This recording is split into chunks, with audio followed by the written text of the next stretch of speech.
Hey guys, what's up? क्या हाल चाल? This is CN Nikunj Goenka, your tax mentor. Hope you are doing great, guys. And let me tell you guys, your examination preparation जैसा भी हो आपका examination अच्छा जाने वाला है because you are very confident, because you are very optimistic, because you are very cool, you are very calm. आपको थोड़ा सा भी एग्जाम फोबिया नहीं होना चाहिए गाइस. इस वीडियो में मैं आपके साथ डिस्कस करने वाला हूं जीएसटी का इंपॉर्टेंट सेक्शंस जो आपको नंबर लर्न करके जाना है.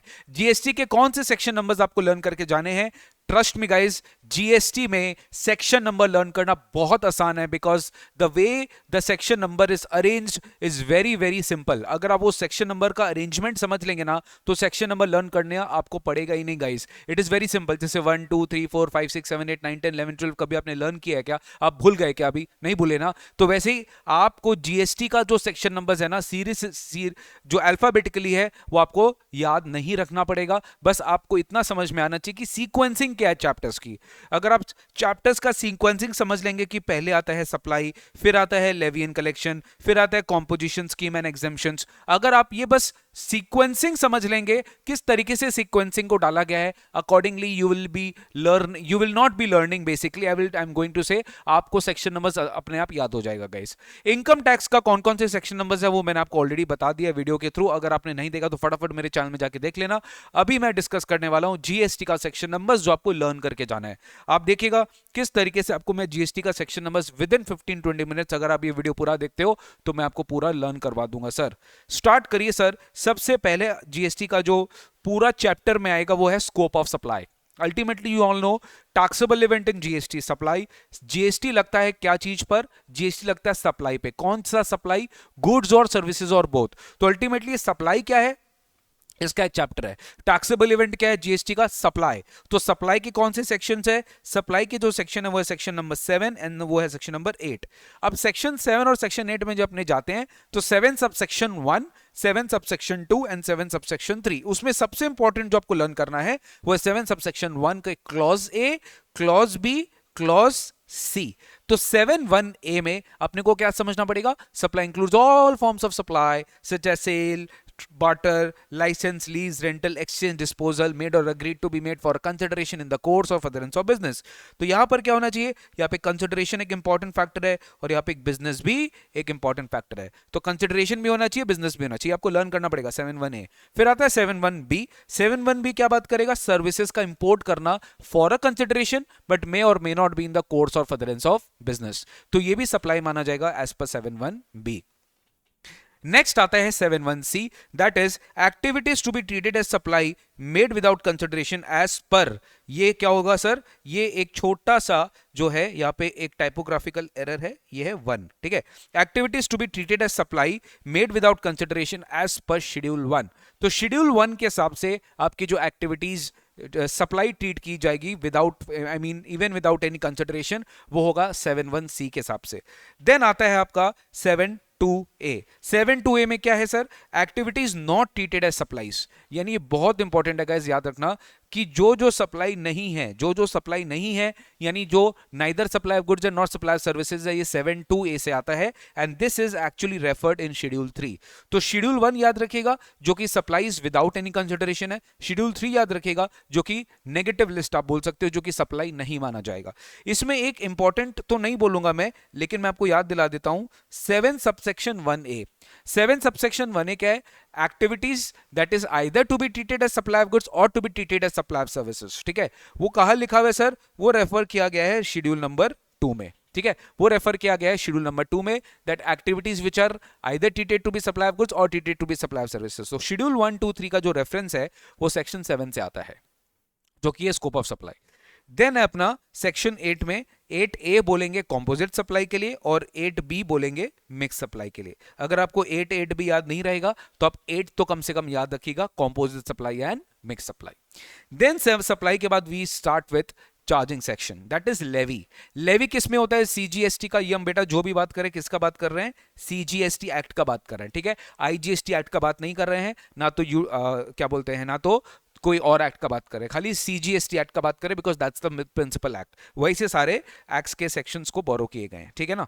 तो ये है अपना सीजीएसटी एक्ट 2017. अब आप ध्यान से देखना, सबसे पहले आता है levy under forward charge, that is section 9(1). Forward charge में लेवी होगी, सीजीएसटी की लेवी होगी, फॉरवर्ड चार्ज में सप्लायर रेसिपिएंट को चार्ज करेगा, ये सब कहाँ लिखा गया है, 9(1) में लिखा गया है, ठीक है।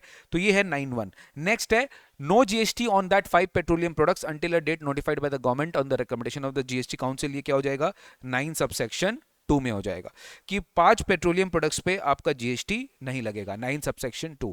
फिर आपके रिवर्स चार्ज, दो सेक्शन है रिवर्स चार्ज के, 9(3) एंड 9(4). 9(3) 9(4 क्या होगा सर, रिवर्स चार्ज और नोटिफाइड सप्लाईज जो होगा वो 9(3) होगा, और 9(4) जो होगा supplies by unregistered person of notified supplies to a registered person, ठीक है। तो ये क्या हो जाएगा, 9(4) हो जाएगा। तो 9(3) 9(4 में बहुत इंपॉर्टेंट डिफरेंस है दैट 9(3) में registration is not a relevant factor, but 9(4 में supply should be bye unregistered person to a registered person and that to a notified supply like cement, capital goods, ये सब notified supply है जो कि notify किया गया है 9(4) के लिए, ठीक है। देन आता है अपना ई कॉमर्स ऑपरेटर वाला जो टैक्सेस पे किया जाता है, जैसे ट्रांसपोर्टेशन ऑफ पैसेंजर सर्विसेज में, अकोमोडेशन इन होटल्स वाले सर्विसेज में, रेस्टोरेंट्स, जोमेटो स्विगी वाले सर्विसेज में, ठीक है। तो ये सारे सर्विसेज पे ई कॉमर्स ऑपरेटर टैक्स पे करता है जिसके थ्रू सर्विस दिया जा रहा है, दैट इज 9 सबसेक्शन 5। तो 9 के 5 सबसेक्शन से आपको लर्न करने हैं, 9(1), 9(2), 9(3), 9(4). कॉम्पोजिशन स्कीम में प्रिसाइसली ये 3 सबसेक्शंस याद रखिएगा। सेक्शन 10 सबसेक्शन 1 में basically persons who are actually basically option दिया गया कॉम्पोजिशन स्कीम ऑप्ट करने के लिए टू पे tax at the rate of 1% और fix 5%। And very important eligible conditions, अगर आप कॉम्पोजिशन स्कीम ऑप्ट करना चाहते हो तो आपको 10(2) वाले कंडीशंस फुलफिल करने पड़ेंगे, as in you should not be a CTP NRTP, you should not make any interstate outward supply, you should not make any services other than restaurant services. यानी बहुत सारे कंडीशंस है, अगर वो आप कंडीशंस फुलफिल कर लेते तो ही आपको कॉम्पोजिशन स्कीम मिलेगा। तो ये कौन से सेक्शन में हुआ सर, ये 10(1) एंड 10(2) में हुआ। फिर आता है वेरी इंपॉर्टेंट सर्विस प्रोवाइडर्स के लिए कॉम्पोजिशन स्कीम जो है वो 10(2)(a याद रखेंगे, with almost similar conditions. Service providers के लिए जो कॉम्पोजिशन स्कीम है वो है 10(2)(a। तो 10(2)(a) में अपने को कॉम्पोजिशन स्कीम सर्विस प्रोवाइडर्स के लिए पढ़ना है। तो 10(1) 10(2) हो गया नॉर्मल कॉम्पोजिशन स्कीम जहां पे गुड्स और रेस्टोरेंट सर्विस वाले आएंगे, और जहां पे अदर देन रेस्टोरेंट सर्विस वाले जो exclusively other than restaurant service दे रहे हैं वो 10(2)(a) में ऑप्ट करेंगे सर। टर्नओवर लिमिट है 50 lakh. Exemptions very important guys आपके एग्जाम के लिए कि कौन कौन से सप्लाईज जो है गुड्स के सर्विसेज के वो जीएसटी में एग्जेम्प्ट है। नॉर्मली गुड्स आपके एग्जाम में नहीं है, सर्विसेज आपको याद रखना पड़ेगा कि कौन कौन से सर्विसेज पे जीएसटी की लेवी तो है बट उस पे टैक्स कलेक्ट नहीं किया जा रहा बिकॉज ऑफ दिस नोटिफिकेशन। ये नोटिफिकेशन नंबर आपको लर्न करना है, notification number 12/2017 central tax rate dated 28 June 2017। whenever you are writing any exemption का answer always keep this in mind, just give a particular reference to this notification. Trust me, your marks will be very much, मतलब you will be in a good books in the eyes of the examiner कि नहीं आपको notification भी पता है तो आप बार बार इस चीज को यूज कर सकते हो अपने बेनिफिट के लिए। Notification number 12/2017 central tax rate dated 28 जून 2017। नेक्स्ट है, पहले क्या था सप्लाई, फिर क्या था लेवी, फिर क्या था कॉम्पोजिशन स्कीम, फिर क्या था एग्जेम्पशंस। अब एग्जेम्पशंस के बाद कब आएगा टाइम, कब लगेगा जीएसटी। तो टाइम ऑफ सप्लाई में वेरी सिंपल है, 12, 13 एंड 14 तीन सेक्शन है। तो 12 बात करेगा गुड्स के बारे में, एंड 13 बात करेगा सर्विसेज के बारे में, सिंपल। एंड 14 बात करेगा rate of in case of change of tax, अगर आपका टैक्स रेट चेंज हो रहा है, इनवॉइस इशू किया, पेमेंट रिसीव नहीं किया, पेमेंट रिसीव कर लिया, इनवॉइस इशू कर दिया, तो in middle of the event only your rate of tax changes, then section 14 will help you to determine कि आपका टाइम ऑफ सप्लाई क्या है। उसके पहले आपको गुड्स के बारे में 12 में जानना है, सर्विसेज के बारे में 13 में जानना है, वेरी सिंपल। सब सेक्शन 2 याद रखना, सब सेक्शन 3 याद रखना, 12(2) and 13(2) both will speak about forward charge. 12(2) and 13(2), वैसे 12(3) and 13(3) both will speak about reverse charge. वैसे सप्लाई थ्रू वाउचर्स, अगर आप वाउचर्स के थ्रू सप्लाई कर रहे हैं तो वो बात करेगा 12(4) में, 13(4) में, सर्विसेज एंड गुड्स का अलग अलग। वैसे अगर आप रेसिडुअल केसेस का बात कर रहे हैं तो वो बात करेगा 12(5) में और 13(5) में। वैसे अगर आप इंटरेस्ट या late fees for delayed payment of consideration का बात कर रहे हैं तो वो बात करेगा 12(6) में एंड 13(6) में। तो 12(2), 12(3), 12(4), 12(5) एंड 12(6), ठीक है। तो 12(2), 12(3), 12(4), 12(5) एंड 12(6). तो याद रखना बेटा पहले फॉरवर्ड चार्ज हो गया, फिर रिवर्स चार्ज हो गया, फिर वाउचर हो गया, फिर रेसिडुअल केस हो गया, फिर interest, late fee for delayed payment हो गया। तो ये है 2 3 4 5 6। ये सीक्वेंसिंग भी याद रखिएगा, तो अकॉर्डिंगली 2 3 4 5 6 आपको याद हो जाएगा। You don't have to learn the section number, just learn the sequence. Then आता है अपना सबसे इंपॉर्टेंट है value of supply. Value of supply के सेक्शंस बहुत इजी है guys, trust me. Value of supply में आपको याद रखना है एक तो सेक्शन नंबर 15। अब 15 के बहुत सारे सबसेक्शंस है, 15 के बहुत सारे सबसेक्शंस है। Value of supply is the transaction value, this is given in section number 15(1). अब स्पेसिफिक इंक्लूजन्स क्या होगा वैल्यू ऑफ सप्लाई में, ये लिखा है 15(2) में। स्पेसिफिक इंक्लूजन्स क्या होगा टाइम ऑफ सप्लाई में, ये लिखा है 15(2) में। तो 15(2) में लिखा है स्पेसिफिक इंक्लूजन्स के बारे में, 15(1) में लिखा है ट्रांजैक्शन वैल्यू के बारे में। नाउ वील टॉक अबाउट 15(2) में जो स्पेसिफिक इंक्लूजन्स के बारे में लिखा है।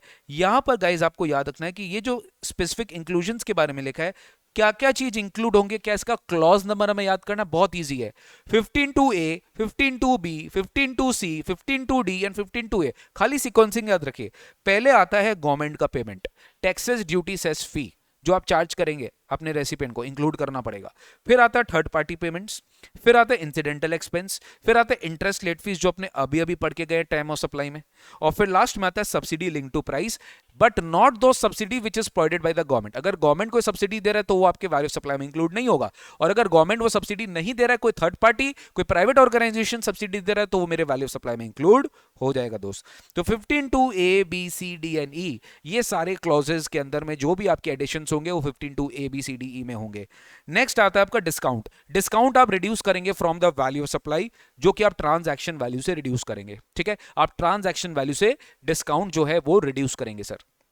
तो इसमें भी क्या है 15(3) में भी कंडीशन है, अगर आप इनवॉइस के बेसिस पे रिकॉर्ड करते हो कि आप इनवॉइस में रिकॉर्ड नहीं करके पोस्ट सप्लाई डिस्काउंट देते हो, तो 15(3) में डिस्काउंट के बारे में बात किया गया है। Valuation rules, what will you do if you can not if you do not have the transaction value। तो यहां पे इंपॉर्टेंट है रूल नंबर 27 से लेके रूल नंबर 31। ठीक है, रूल नंबर 27 से लेके रूल नंबर 31, दैट इज आप when the supply is between related persons or distinct persons, or where the price is not wholly in money, then in that situations you will adopt valuation rules, that is rule 27, 28, 29, 30, 31। आप ये सारे rules जो है वो आप adopt करके चलेंगे।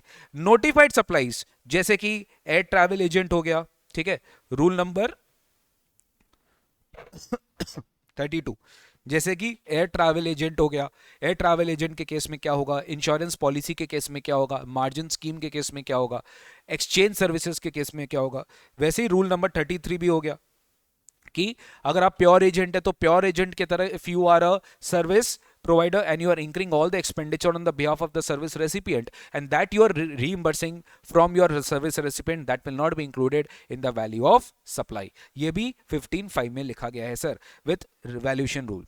तो 15(4) रूल 27 to 31 के बारे में बात करेगा when the transaction value can not be adopted. But 15(5) क्या बात करेगा, कुछ नोटिफाइड सप्लाईज ऐसे होते हैं जिसकी वैल्यूएशन ऐसे ही की जाती है, आपको वहां पे ट्रांजैक्शन वैल्यू अडॉप्ट नहीं करना दोस्त।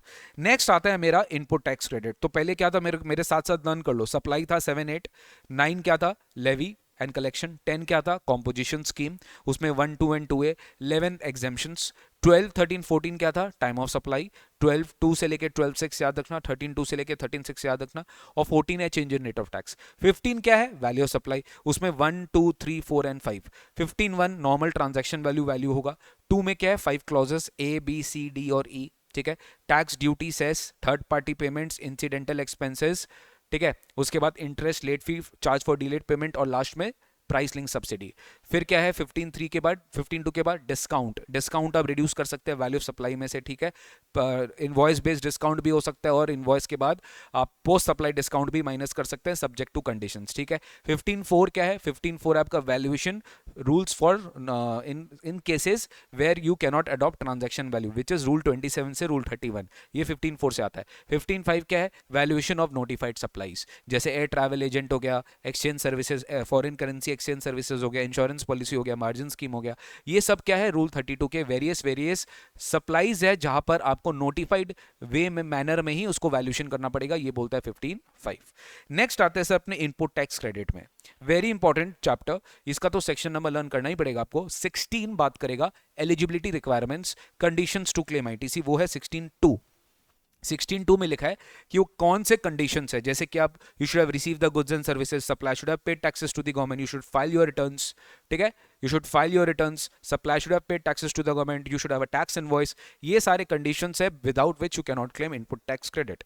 अच्छा, अगर आप कोई कैपिटल गुड्स खरीदते हैं, कैपिटल गुड्स खरीदते समय जो जीएसटी चार्ज होता है, अगर आपने उसको कॉस्ट का पार्ट मान लिया, कैपिटलाइज कर लिया, तो आप उसका क्रेडिट नहीं ले सकते, क्योंकि अगर आपने कॉस्ट का पार्ट कर लिया, आप उस पर डेप्रीसिएशन क्लेम करो जिसका डिडक्शन आपको इनकम टैक्स में मिल जाता है, so then you will not claim the input tax credit, ऐसा बोलता है 16.3। टाइम लिमिट क्या है आईटीसी क्लेम करने का, 16 सबसेक्शन 4 में लिखा हुआ है, तो यहां पे अपने बात करेंगे, ठीक, ये है हमारा ITC, time limit to claim input tax credit. फिर नेक्स्ट क्या आता है बेटा अपना 17.2 में आता है अपोर्शनमेंट ऑफ क्रेडिट्स, जो कि एट्रीब्यूटेबल है to taxable supplies and exempt supplies, ठीक है, अपोर्शनमेंट ऑफ क्रेडिट्स, यहाँ पे रूल 42 43 का पूरा डिस्कशन किया जाएगा कि आप कौन से क्रेडिट एट्रीब्यूट कर सकते हो टैक्सेबल सप्लाई में और कौन से क्रेडिट एट्रीब्यूट कर सकते हो एग्जाम सप्लाई में, तो यहाँ पे पूरा कैलकुलेशन है, ये आता है 17.2 से। बैंक्स एफआईआईज के पास ऑप्शनल मेथड होता है that they do not have to follow this rigorous rule 42 43, they can go for 50% claim also, तो वो है 17.4 में। लास्ट में है वेरी इंपॉर्टेंट ब्लॉक क्रेडिट्स, कौन कौन से क्रेडिट्स आपको कभी जिंदगी में आईटीसी नहीं मिलेगा, जो कि स्ट्रिक्टली अलाउड नहीं है, वो है 17 सबसेक्शन 5 विच इज अगेन अरे इंपॉर्टेंट। 18 19 20 इतना रेलिवेंट नहीं है सेक्शंस लर्न के लिए, ये सेक्शन ज्यादा इंपॉर्टेंट है। रजिस्ट्रेशन में आइए, रजिस्ट्रेशन में कौन कौन से सेक्शंस आपको लर्न करके चलने हैं। सबसे पहले है 22(1), ठीक है, 22(1) में आता है person liable for registration, person liable for registration जिसकी लिमिट टर्नओवर बेस्ड है, 22(1) याद रखिएगा। 23 में जिनका रजिस्ट्रेशन लायबल ही नहीं है, जैसे एग्रीकल्चरिस्ट, इनको लायबल ही नहीं है। 24 में कंपलसरी रजिस्ट्रेशन है, पकड़ के रख लिया, रिवर्स चार्ज पे कर रहे हैं, इंटरस्टेट टैक्सेबल सप्लाई कर रहे हैं, आपको कंपलसरी रजिस्ट्रेशन है, ई कॉमर्स के थ्रू सप्लाई कर रहे हैं, खुद ई कॉमर्स है, आपको कंपलसरी रजिस्ट्रेशन है, you are deducting TDS, you are collecting TCS, आपको रजिस्ट्रेशन लेना पड़ेगा, ठीक है ना, आप सप्लायर हो ओडार सर्विसेज के, तो आपको रजिस्ट्रेशन लेना पड़ेगा। फिर आता है डिस्टिंक्ट पर्सन्स का concept, 25(4) and 25(5), a person registered in one state, he is also registered in the same state or another state will be deemed to be distinct persons for each registration, ये बोलेगा 25(4). 25(5) क्या बोलेगा, a person having an establishment in a state registered but he has establishment in another state also, that will be to be treated as establishment of distinct persons, ठीक है, ये है 25(5). Next 27 बात करेगा सीटीपी एनआरटीपी के special registration provision, ठीक है, CTP NRTP के लिए अपने बात करेंगे स्पेशल रजिस्ट्रेशन प्रोविजंस के बारे में। नेक्स्ट है रजिस्ट्रेशन की अमेंडमेंट, कि अमेंडमेंट आपको कैसे कराना है रजिस्ट्रेशन में। अमेंडमेंट होगा सेक्शन नंबर 28 में, जो कि आप फाइल करोगे within 30 days from the date of the change. बात होगा cancellation of registration, section number 29, and next होगा revocation of cancellation, that is section number 30। Next है टैक्स इनवॉइसेस, टैक्स इनवॉइसेस में 31 में बात करेगा कि टैक्स इनवॉइस आप कैसे इशू करते हो, अदर डॉक्यूमेंट्स आप कैसे इशू करते हो, बहुत सारे रिसीट वाउचर है, रिफंड वाउचर है, रिवाइज टैक्स इनवॉइस है, देखो बहुत सारे डॉक्यूमेंट्स है जो आप इशू करते हो 31 में। नेक्स्ट है आप कलेक्ट नहीं कर सकते हैं tax if you are not a registered person, 32 बोलता है। 33 बोलता है that tax invoice needs to be, I mean tax invoice should indicate the amount of tax separately, ठीक है, और 34 बोलेगा debit note and credit note के बारे में कैसे इशू करना है। आप देख रहे हैं सीरियली, बस आपको वो ऑर्डर याद रखना है, सेक्शन नंबर बाय डिफॉल्ट आपको याद हो जाएगा। रिटर्न्स, देखो मैंने रिटर्न्स में इतना सब दिया जरूर है, ठीक है, बट जो इंपॉर्टेंट है वो मैं आपको बता देता हूं। जीएसटीआर 1 फाइल होता है सेक्शन 37 में, ठीक है, जीएसटीआर 1 जो है स्टेटमेंट ऑफ आउटवर्ड सप्लाईज, जो कि आप 11th of the next month तक फाइल करते हो if you are not opting for QRMP, तो वो आपका फाइल होता है सेक्शन 37 में। फिर डिटेल्स जो 2A 2B में कम्युनिकेट होता है वो होता है सेक्शन नंबर 38 में। रिटर्न्स जो फाइल होता है जीएसटीआर 3B में, 4 में, 5 में, 6 में, ये सब रिटर्न्स जो फाइल होते हैं वो होते हैं सेक्शन नंबर 39 में, ठीक है। फर्स्ट रिटर्न जो रजिस्ट्रेशन के बाद आप पहली बार रिटर्न फाइल करते हो वो सेक्शन 40। 41 बोलेगा आईटीसी का क्रेडिट आप कैसे अवेल करते हो प्रोविजनली। 42 43 डिलीट हो चुका है।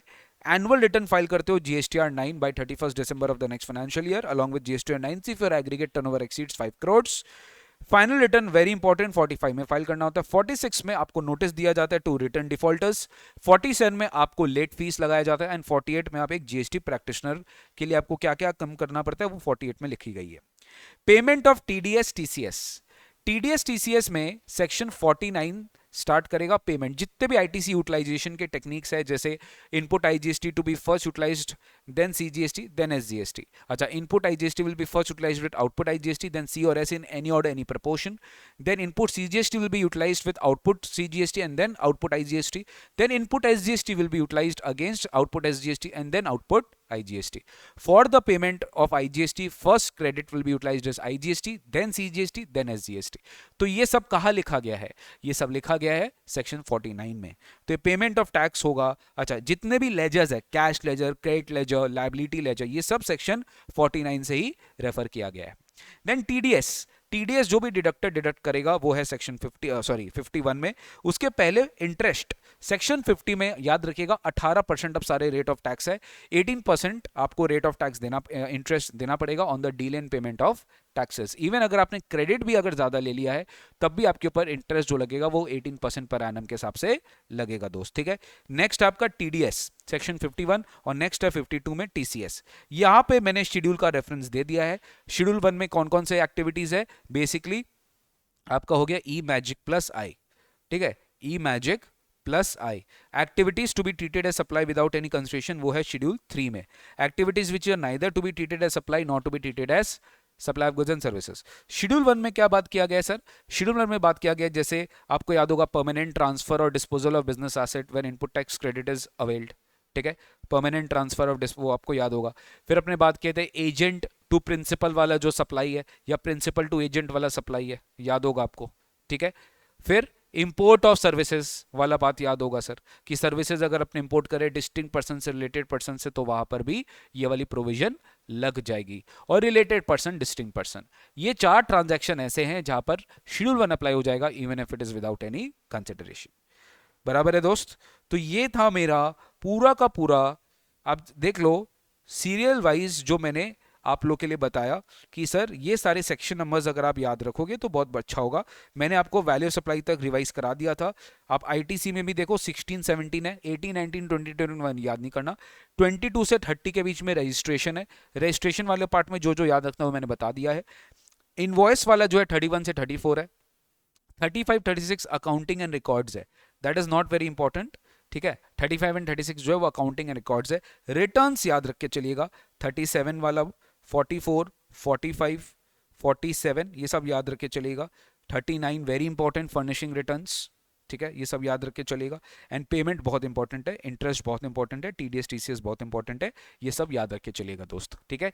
तो ये था मेरा एक छोटा सा discussion for all of you in this particular session that I have taken for important section numbers to be learned in GST. हाँ, फाइनल वाले जो स्टूडेंट है बेटा, आप लोग को इसी में एक्स्ट्रा क्या ऐड कर देना है जो आपके बाद वाले सेक्शन है, जैसे डिमांड एंड रिकवरी हो गया, ठीक है, डिमांड एंड रिकवरी हो गया, वो 73 में बात होता है, वो 74 में बात होता है। ये इंपॉर्टेंट सेक्शंस आपको और ऐड कर देना है, जिसके लिए मैं आप लोगों के लिए सेपरेट वीडियो बनाएगा, डोंट वरी। बट अभी तक जो भी थे वो कॉमन टॉपिक्स था between inter and final guys. Thank you so much. याद रखिएगा मुंबई में आ रहा हूं 29 अक्टूबर को सेशन लेने के लिए आप लोग सब के लिए। अगर आपने अभी तक गूगल फॉर्म नहीं भरा तो फटाफट फॉर्म फिलअप करके रजिस्टर करा लो so that you can book your seat.